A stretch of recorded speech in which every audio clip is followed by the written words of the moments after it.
Welcome everyone, my self Phenis बॉडीवाला।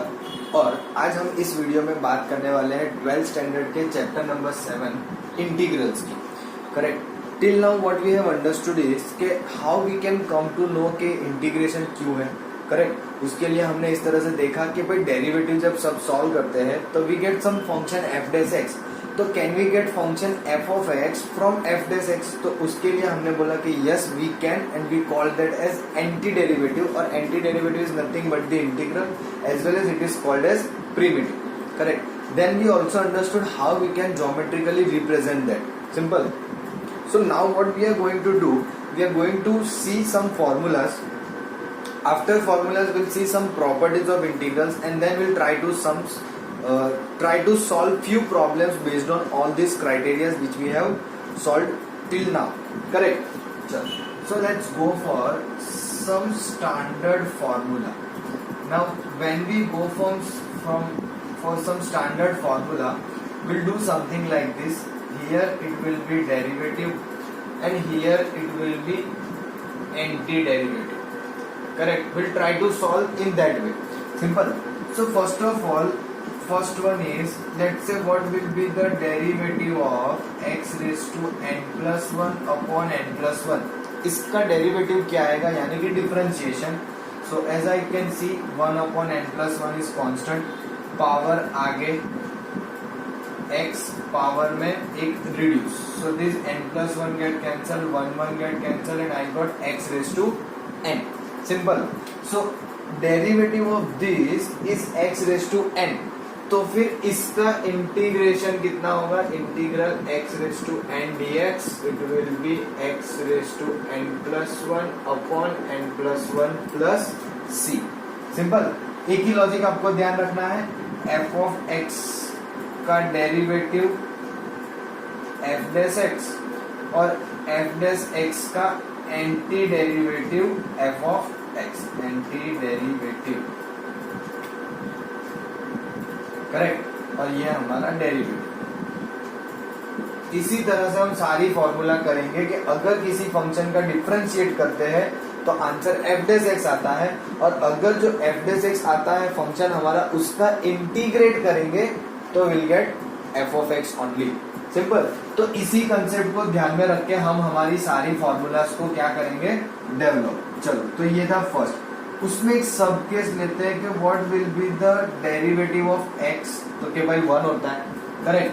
तो उसके हिसाब से इंटीग्रल ऑफ 1 कितना होगा, तो it will be definitely x plus C. अभी सीखा कि किसी भी फंक्शन का डिफरेंशिएट करो उसका जो आंसर आएगा वो f डैश x, और उसी फंक्शन का इंटीग्रेट करोगे तो f of x will be our answer. So x plus c. We all know why we write plus c. Correct. It is a arbitrary constant. c लिखना जरूरी है. क्यों? क्योंकि we are doing indefinite integral. Means हमें exactly पता नहीं है, और ज्योमेट्रिकल इंटरप्रिटेशन में हमने समझा कि ये जो है वो हमें फैमिली ऑफ कर्व्स देता है.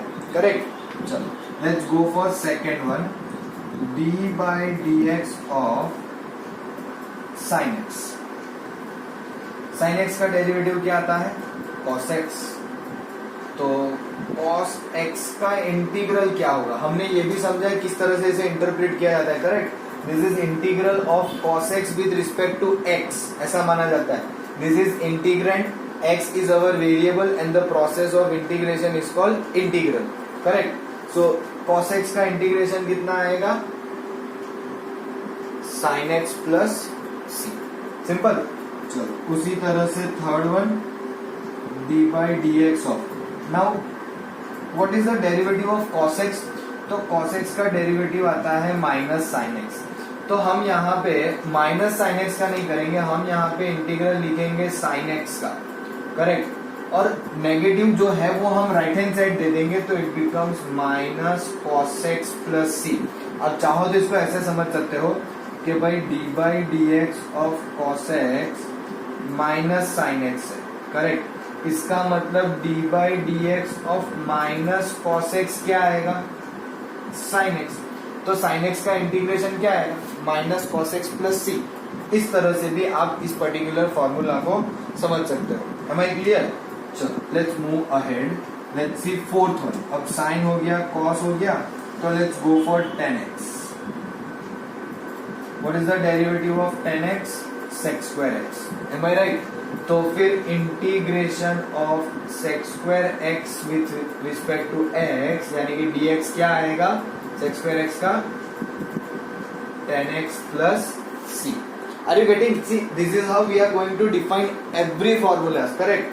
चलो तो मैं यहाँ पे नीचे नहीं जा रहा हूँ और थोड़ा यहीं पे आ जाते हैं, रफ कर देता हूँ और फॉर्मूलाज लिखेंगे. बहुत सारी फॉर्मूला है, आप प्लीज साथ में साथ लिखते रहना, फिर ऐसा ना हो कि मेरा हो जाए और आपका रह जाए. बट इवन दो अगर आपका रह भी जाए, you can rewind the video. It's the advantage of YouTube videos, correct. अब 10 आया वैसे कॉट.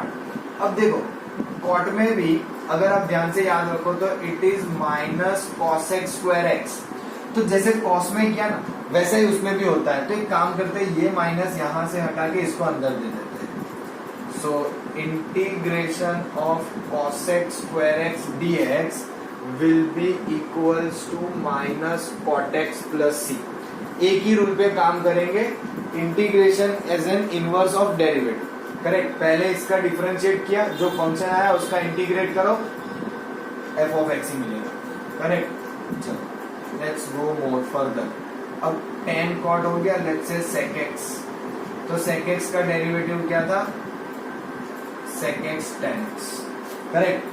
तो फिर integration of sec x into tan x dx क्या होगा, तो कि definitely sec x plus c, है ना. वही लॉजिक पकड़ के अगर हम चलेंगे तो कोई डिफिकल्टी आएगी नहीं इन द फॉर्मूलाज. उसी तरह से cosec x, तो it will B minus cosec x into cot x. Same thing, minus यहां से हटा के यहां दे दो, तो फिर हमारा integration of cosec x into cot x dx will be equals to minus cosec x plus c.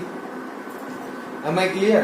So we'll have more formulas. Don't worry. आप साथ ही साथ में लिखते रहना, correct? So that we can understand them and write them as well. चलो 7th हो गई. 8th. Let's say d by dx of sin inverse x. अब इनवर्स का क्या फॉर्मूला आता है ना. तो इनवर्स की फॉर्मूला थी 1 upon square root of 1 minus X square. D by D x of sine inverse X की फॉर्मूला थी 1 upon square root of 1 minus X square. तो इसका इंटीग्रेशन क्या आएगा, sine inverse X plus C. Are you getting me, है ना. एकदम simple form में हम लोग करे जा रहे हैं. Cos inverse X. अब कॉस इनवर्स एक्स की फॉर्मूला होती है माइनस 1 अपॉन 1 minus X square in square root. तो जैसे ये सब में कर रहे हैं ना कॉट कॉसेक में, काम करते हैं ये माइनस हटा के अंदर दे, बाहर से माइनस अंदर दे दिया. तो integration of square root of 1 minus X square 1 upon square root of 1 minus X square dx is minus cos inverse X plus C. अब आप ये दोनों को ऑब्जर्व करो, दोनों के इंटीग्रेंट सेम है, वेरिएबल भी सेम है, विद रिस्पेक्ट टू एक्स ही कर रहे हैं, लेकिन आंसर है साइन इनवर्स और माइनस कॉस इनवर्स. ये हम किस तरह से यूटिलाइज करेंगे, how we are going to utilize this. तो very simply as and when needed will substitute sine and cos. If required will go with the formula of sine inverse X, and if it is required with cos inverse then will go for minus cos inverse X, correct. So sin inverse, cos inverse, then let's go for tan inverse. Tan inverse formula is 1 upon 1 plus x square. So integral of 1 upon 1 plus x square dx will be equals to tan inverse x plus c. Very simple, correct. Chalo, let me go 11th one also here. d by dx of cot inverse x. Cot inverse x minus 1 upon 1 plus x square. Again, can we leave this here? Definitely, है ना. So integration of 1 upon 1 plus x square dx will be minus cot inverse x plus c. है ना. Same thing. Here integrands are same. Still answer sin inverse x and minus cos inverse x. Again the integrands are same. 1 upon 1 plus x square, both of them have the same integrand, still answers are different. One of them is giving tan inverse x and second one is giving minus cot inverse x. So you have to be very very careful कि as and when whatever is required will substitute that only. Correct? हाँ, sometimes it may happen like this that this minus will be over here. That can give you easily idea that yeah, definitely we have to go for cot inverse because it is negative present over here. Correct? Same way here negative होगा, here negative, here negative. That will give you direct idea that you have to go for this thing only. But here you need to make sure that कि आपको जिस तरह की requirement होगी उस तरह से हम इसको यूटिलाइज करेंगे. Simple. Now 12th one, d by dx of sec inverse x. What is the derivative of sec inverse x? 1 upon x into square root of x minus 1. तो फिर integration of 1 upon x into square root of x minus 1 with respect to x क्या होगा? तो definitely it will be simply sec inverse x plus c. Correct. Let's go for 13. Similarly let's directly go this time minus cosec inverse x. Am I right? है ना? Correct. यहाँ पे minus रखू फिर यहाँ ले लू. So let it be. Let's go directly simply again यहाँ पे x into square root of X square minus 1 dx cosec inverse x plus c. Just like sine inverse cos inverse, tan inverse cot inverse, sec inverse and cosec inverse will have the same integrand. दोनों के integrand same है but answer sec inverse में आ सकता है या फिर minus cosec. Again same logic, अगर यहाँ माइनस होता तो वी हैव डायरेक्ट आइडिया कि वो cosec इनवर्स x ही आएगा. Correct? That way you can remember. So यहाँ पे हमारी सारी ट्रिग्नोमेट्री आ गई. Normal trigonometry, inverse trigonometry, we did all formulas. Let's try to do few more जो हम डिफरेंशिएशन में यूज करते थे, like e raised to x. What was the derivative of e raised to x? It was simply e raised to x. तो फिर integration of e raised to x, definitely e raised to x plus c. Now, if its derivative is e raised to x, then the integration is also e raised to x. Inverse, simply antiderivative, primitive, whatever you want. d by dx of log modulus of x. Now please make sure कि यहाँ पे आप modulus का ध्यान दो. So modulus of x की वजह से 1 by x. So integral of 1 by x dx is log modulus of x plus c. Correct? This was the 15. 16 में बात करेंगे d by dx of. Now if you look at this, it is I'm going to write like this is equals to a raised to x. Now you may be thinking ये क्या हो गया? So what was the derivative of a raised to x? It was a raised to x into log a. जहाँ पे आप log a जो है वो हमारा constant है. So I gave that in denominator and denominator से मैंने उसको differentiation में साथ में ले लिया. Why? Because I want to get the formula of a raised to x dx for integral, and it will be a raised to x divided by log a plus c. Am I clear? This is how we can generate all our formulas.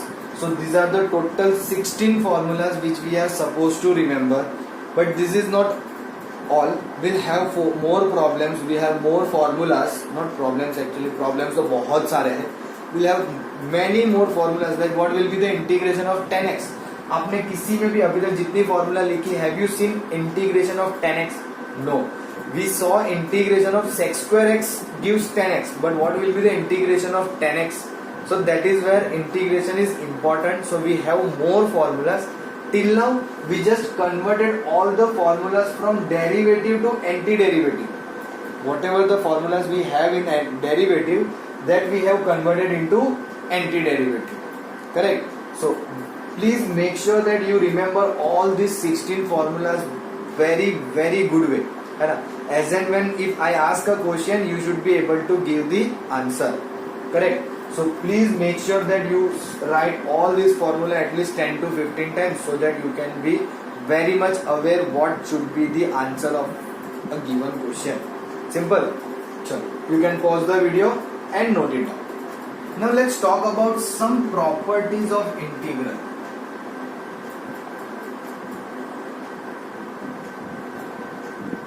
like we have in differentiation, if you remember properly, in differentiation we had something like this, that if we have two function in addition, we can do the differentiation of both the functions separately. Same goes here. Integral of f of x plus g of x dx can be done like this. Integral of f of x dx plus integral of g of x dx. Now same way can we do for the negative? Definitely. So what I am going to do, I'll simply put a negative sign over here. Correct. Second, if I have some constant present with my function, if I have some constant is in multiplication with my function, then I can take that function out of the integration and I can do the integration of the given function. Now both of them can be combined together, something like this. Integral of k times f of x plus or minus g of x into dx. So how I am going to write this? So it will be k times f of x dx plus or minus k times g of x dx. I know this property again, so k common, f of x dx in integral, again k common, g of x dx. Now this can be added as many as terms. If you want to go for n number of terms, you can do the same kind of calculation for n number of terms, whether it will be in addition or subtraction. So based on these properties, we can solve few problems, and based on such we understood in the previous class. Correct. So please copy down all these properties, and based on these properties we are going to start examples. Let's start with example number 1. Write an antiderivative for each of the following. Now we know whenever each of the following, that means we'll have 1, 2, 3 many problems in the particular question number 1. Using the method of inspection, that means we are not supposed to solve with the integration, we are supposed to solve by the method of inspection. Means we have to observe how we can find the antiderivative of this given function cos 2x. So when can we get the differentiation? See, what we are supposed to think in this problem, we are supposed to think what will be this function f of x such that कि उसका integration, उसका derivative cos 2x है ना. What could be the function f of x such that its derivative will give me cos 2x. तो अगर आप थोड़ा ध्यान से सोचोगे तो you will get the idea. अरे cos 2x तो sin 2x का होगा तो ही आएगा, अदरवाइज तो पॉसिबल है नहीं. लेकिन if I differentiate sin 2x तो उसमें एक 2 भी बचता है. चलो let's try to understand. Correct. So we know that d by dx of sin 2x क्या आएगा? cos 2x into 2. Correct. So can I say this is d by dx of sin 2x? Correct. Let's say मैं एक बार और लिख देता हूँ 2 cos 2x, but we want only cos 2x ना, we don't want 2. तो एक काम करते हैं, दोनों साइड पे 2 से डिवाइड कर लेते हैं, तो it will become 1 by 2 sin 2x is equals to 2 cos 2x by 2. This get cancelled. So d by dx of 1 by 2 sin 2x is equals to cos 2x. Correct. So हम क्या बोल सकते हैं? Anti derivative of cos 2x is, anti derivative of cos 2x is 1 by 2 sin 2x. इससे कहते हैं method of inspection, because we didn't do any kind of integration. हमने integration नहीं किया, हमने सिंपली यहाँ पे ऑब्जर्व किया कि हमें जो दिया हुआ फंक्शन है वो किसका डेरिवेटिव हो सकता है. Given function is a derivative of which function, जिसको हमने सोचा और फिर इस तरह से हमने उसको बताया. Correct. Let me rub this from this side, क्योंकि वो हमने कर लिया है. Let's see second one. Second one में क्या बोला है? 3x² plus 4x³ The function given is 3x² plus 4x³. Now what we are supposed to do is we are supposed to find a function कि जिसका derivative ये हो. What we are supposed to do? We are supposed to think or find a function whose derivative is this given function. तो simply बोलेंगे कि we know that D by D x of X cube plus X raise to 4, correct. आप ऐसा नहीं चाहो तो आप ऐसा बोल सकते हो कि बाय ऑब्जर्विंग और by inspecting we know that लिखना I guess it's not a good idea, मैं यहां से भी रफ कर देता हूं, करेक्ट। क्या लिखेंगे? By inspection. Is it good to write by inspection? I don't think so, by inspection भी नहीं लिखते, जानो। सो क्या लिखे? How can we start our problem? देखो ये आइडिया तो आ जाता है, लेकिन कभी कभी ना कहीं पे हमें वर्ड के बारे में थोड़ा सा ध्यान रखना पड़ता है।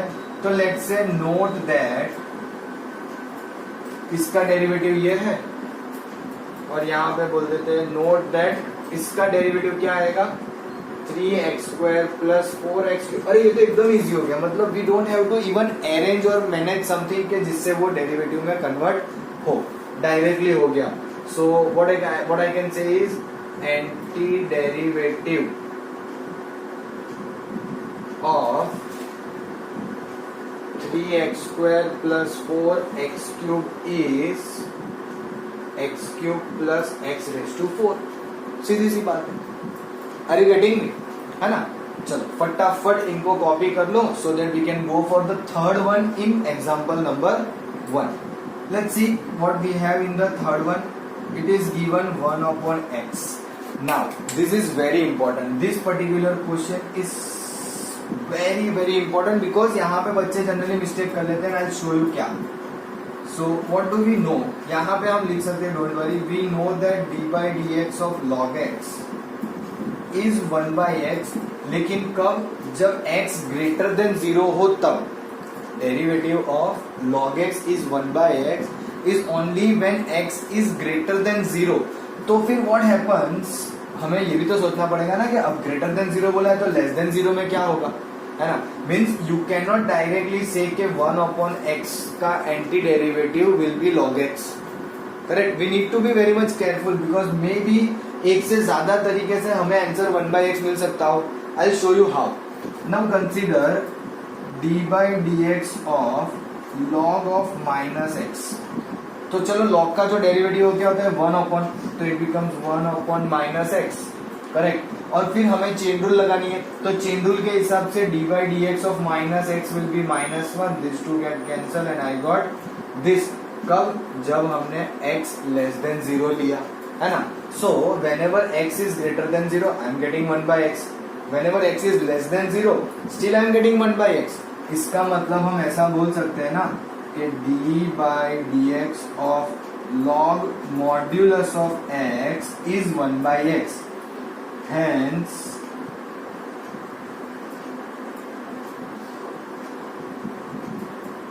anti-derivative of 1/x is log mod of x।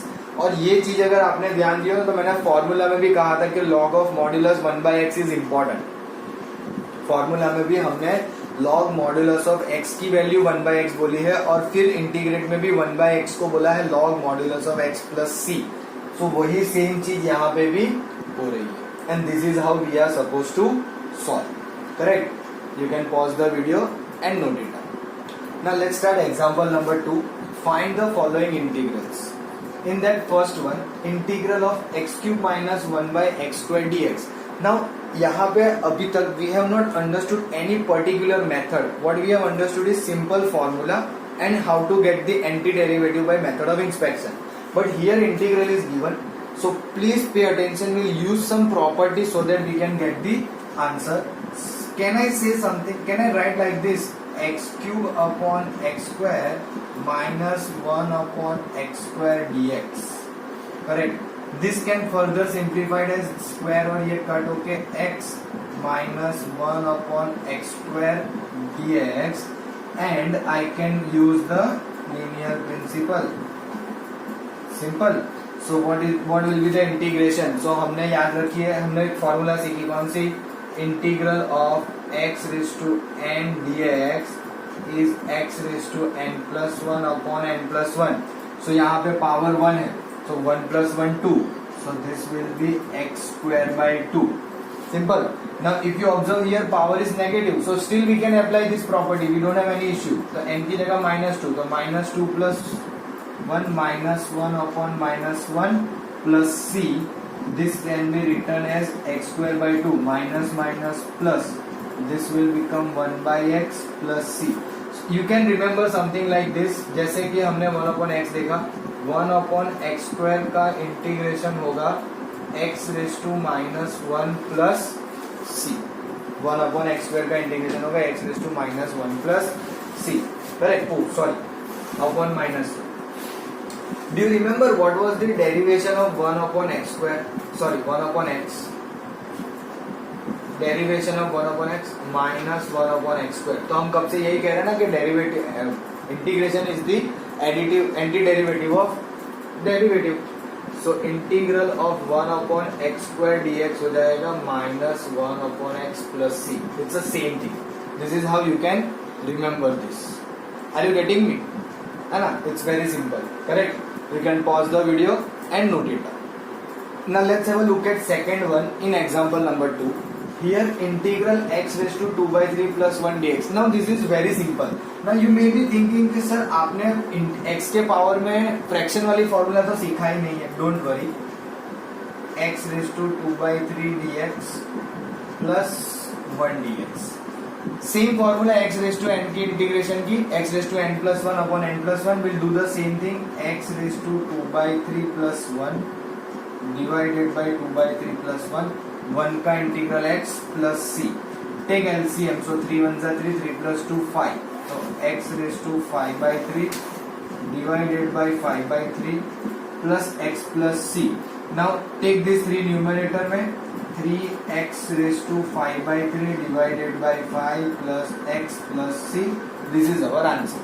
See how simply we can solve this kind of integration without needing of any method or any something like that. Just simply by the help of formula and few properties we can solve this kind of problems very easily.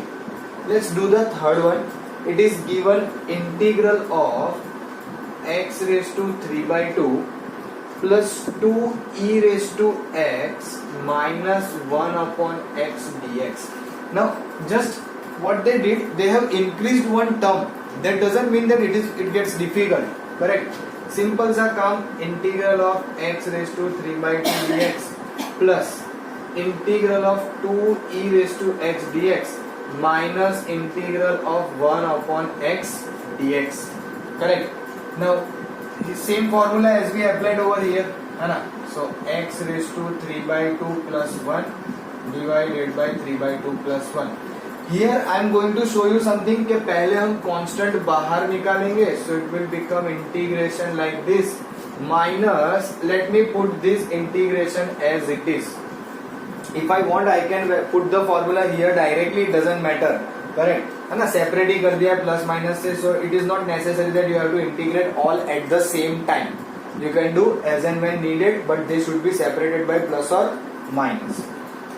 x raise to 3 plus 2 5 by 2 divided by 5 by 2 plus 2 e raise to x का integration e raise to x 1 upon x का integration log of modulus of x plus c.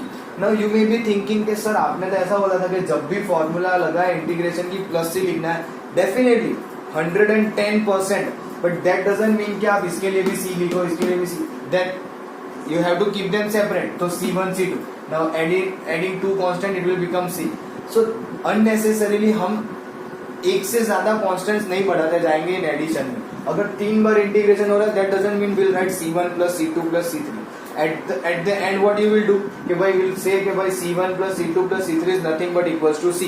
let कर लेंगे because we don't want so many constant in a single problem, so we'll remove that. so इससे better है कि सारे integration का एक ही बार में एक कांस्टेंट रख देंगे, है ना?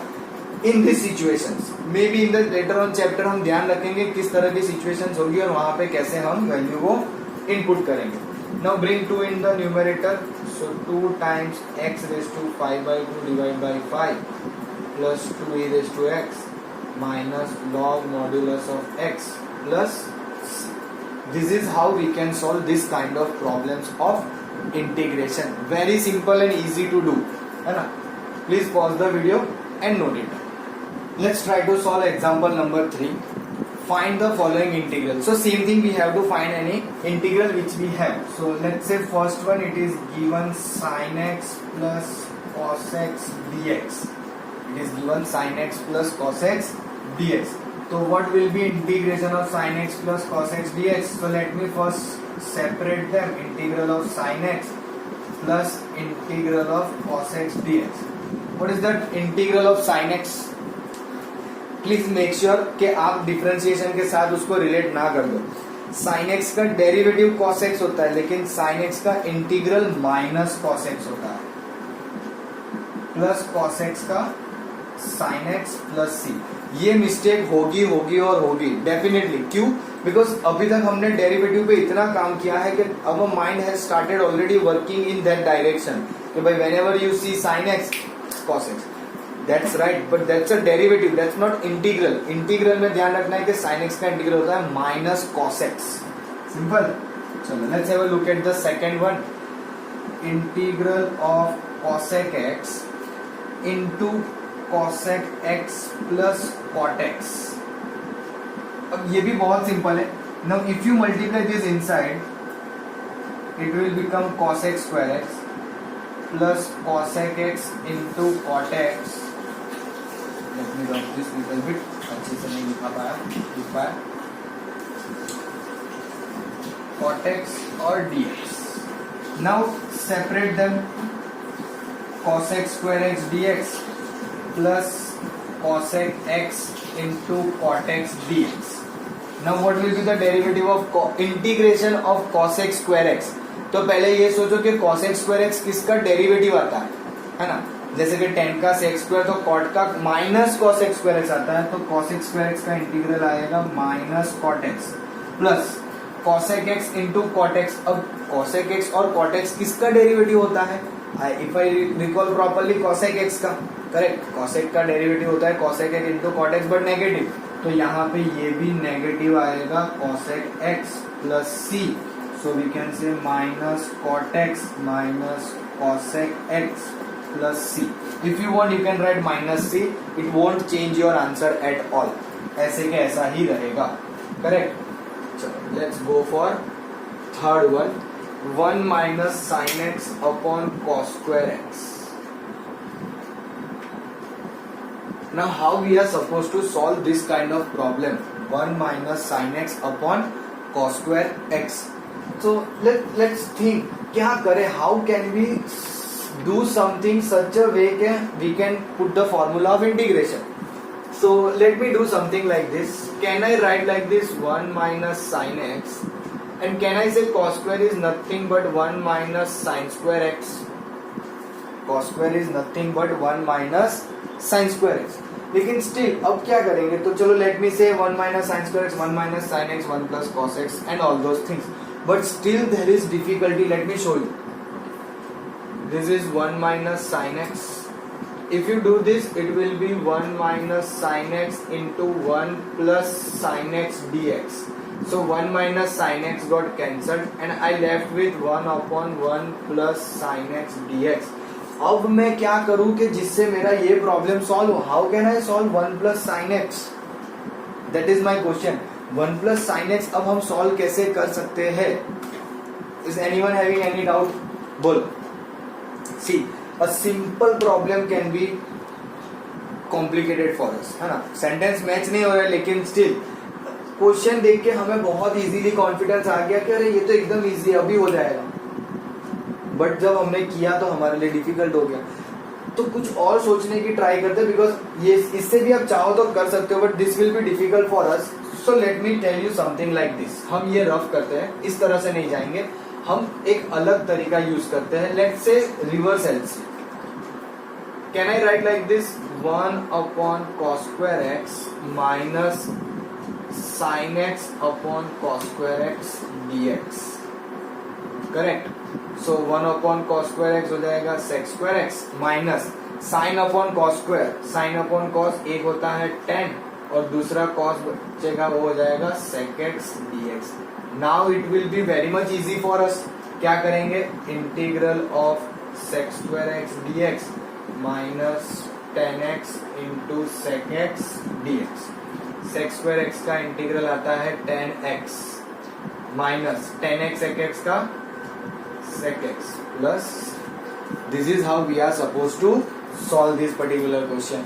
वो 1 माइनस साइन स्क्वायर करोगे तो 1/1 प्लस साइन एक्स बचा। अब उसको कैसे सिंप्लीफाई करेंगे, तो वापस कॉन्जुगेट वगैरह, no, think in this way ना।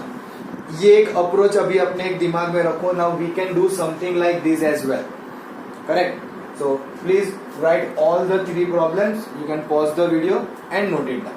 Now let's try to solve example number 4। Find the anti derivative f of small f defined by this particular function। so according to this function, जो अगर मैंने ये लिख दिया, मेरे पास function है 4x³ minus 6, correct. तो फिर one of the antiderivative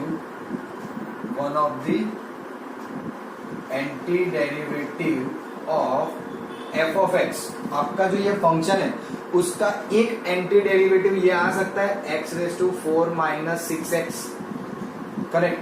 क्यों? क्योंकि since derivative of x⁴ minus 6x, तो x⁴ का 4x³ और 6x का 6, तो एक इसका एंटी डेरिवेटिव ये हो सकता है 4x³ minus 6, correct. Therefore the anti derivative क्या कहेंगे, लेट्स से f, क्योंकि यहाँ पे हमने क्वेश्चन में बोला ना find the anti derivative f is given by, कैसे दिया जाएगा, तो कि f of x is equals to x⁴ minus 6x plus c। We know that क्या हमें यहाँ पे एक कांस्टेंट ऐड करना पड़ेगा ना, सिंपल। अब वी हैव, हमें क्वेश्चन ने एक पैरामीटर दिया है, देखो f of 0 इक्वल्स टू 3। ये एक ऐसी कंडीशन है जो मैंने आपको लास्ट वीडियो में कहा था, जिसे हम बाउंड्री कंडीशन बोलते हैं। जब हम इनडेफिनेट से डेफिनेट में जाते हैं, करेक्ट। जब हम इनडेफिनेट से डेफिनेट में जाते हैं तो यहाँ पे f of 0 इक्वल्स टू 3 का मतलब क्या हुआ, इसको आपको कैसे समझना है कि इसका मतलब कि x की वैल्यू 0 और f of 0 की वैल्यू 3, या तो फिर मैं बोल देता हूँ f of x की वैल्यू 3, x की वैल्यू 0 रखनी है, करेक्ट, क्योंकि f of 0 बोला है ना, तो x की वैल्यू 0 पुट करेंगे और ये फंक्शन की वैल्यू बोली है 3, है ना। तो उस तरह से हमें इसको ध्यान में रख के पुट करना है, सिंपल। तो f of 0 3, x की value 0 minus 6 into 0 plus c, तो I am getting c equals to 3, therefore f of x is x⁴ minus 6x plus 3। ये यूनिक होगा, this will be unique anti derivative. Why I am saying this is unique anti derivative, क्योंकि हमने यहाँ पे indefinite integral का c हटा के simplify करके बाउंड्री कंडीशन अप्लाई करके कांस्टेंट फाइंड कर लिया। मतलब अब ये जो है वो एक उसका यूनिक एंटी डेरिवेटिव है। यूनिक का मतलब आप समझ सकते हो एक लौता, करेक्ट। वाई एक लौता बोल रहे, बिकॉज ऑफ दिस कंडीशन, ये कंडीशन की वजह से this is unique anti derivative. If I remove this condition then I will get this answer. As per this answer it is still indefinite integral. इसके बहुत सारे सॉल्यूशंस बन सकते हैं, करेक्ट। सी की वैल्यू चेंज करते रहो, 1 2 3 -1 0 कुछ भी रहो, you will get different answers. That was we called it as a family of curves as well, correct? तो इस तरह से हम हमारे बाउंड्री कंडीशन का यूटिलाइजेशन करते हैं। स्टिल हमें बहुत ज्यादा डिटेल में जाना है। इट्स नॉट समथिंग के बस बाउंड्री कंडीशन इतनी ही है या डेफिनेट इंटीग्रल में ये आएगा, नहीं, ऐसा नहीं है। Definite integral is quite different. Will see किस तरह से डेफिनेट इंटीग्रल में जाया जाता है, but right now will stop here. You can pause the video and note it down.